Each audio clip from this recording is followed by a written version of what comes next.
Good evening, my friends. Tonight I'd like to tell you a story entitled The Hour. Basically, it's knowing that Mrs. Mallard was afflicted with heart trouble. Great care was taken to break to her as gently as possible the news of her husband's death. It was her sister Josephine who told her, in a broken sentence, veiled hints that revealed not too much, but leading up to it. Her husband's friend Richards was there too, standing near her. It was he who had been in the newspaper office when intelligence of the railroad disaster was received, with Brintley Mallard, her husband's name, leading the list of killed. He had only taken the time to assure himself of its truth by a second telegram, and then had hastened to forestall any less careful, less tender friend in bearing the sad message. She did not hear the story as many women have heard the same, with a paralysed liability to accept its significance.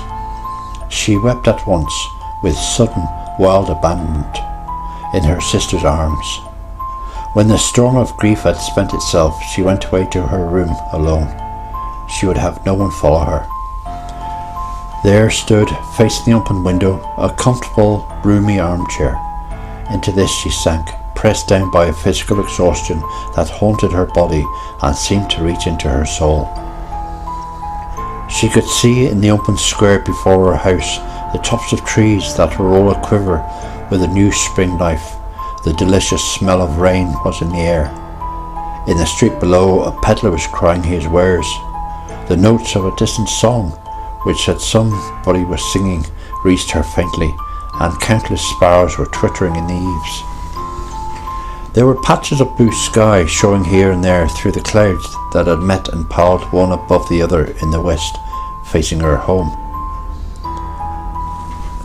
She sat, head thrown back upon the cushion of the chair, quite motionless, except when a sob came up into her throat and shook her head.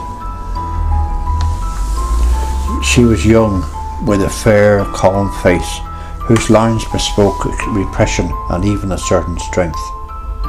But now there was a dull stare in her eyes, whose gaze was fixed away off yonder on one of those patches of blue sky.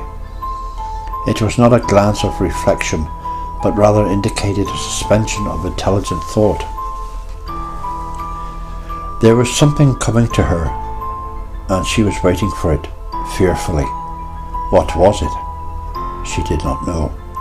It was too subtle and elusive to name, but she felt it, creeping out of the sky, reaching towards her through the sounds, the scents, the colour that filled the air.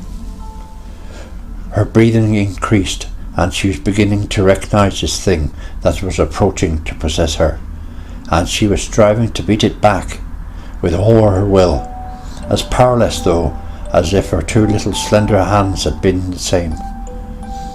When she abandoned herself, a little whispered word escaped her slightly parted lips.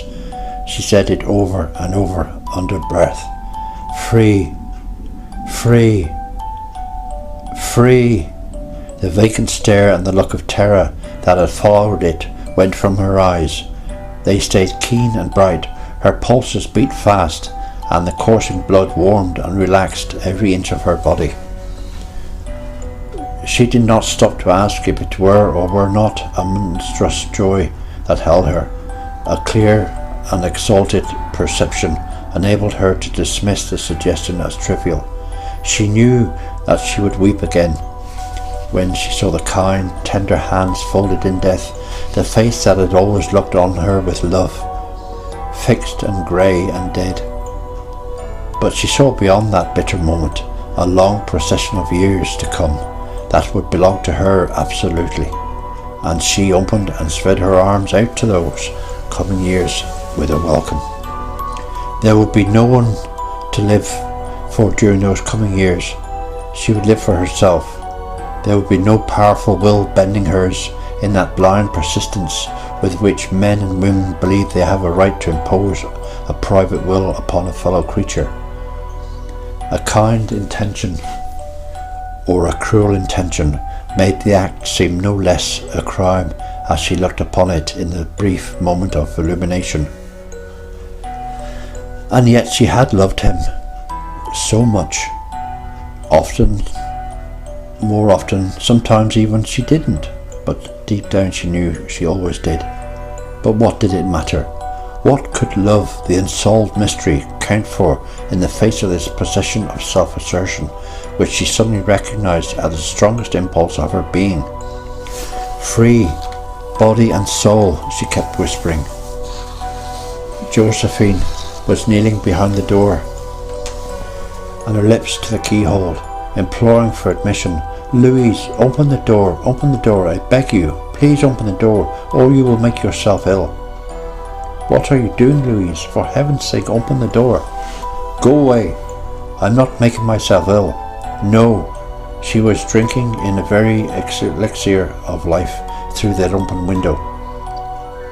Her fancy was running riot along those days ahead of her, spring days and summer days, and all sorts of days that would be her own. She breathed a quick prayer that life might be long. It was only yesterday that she thought with a shudder that life might be so short. She arose at length and opened the door. There was a feverish triumph in her eyes, and she carried herself unwittingly like a goddess of victory. She clasped her hands, and then she clasped her sister's waist, and together they descended the stairs. Richards stood waiting for them at the bottom. Someone was opening the front door with a latchkey. Who could that be? And the door opened.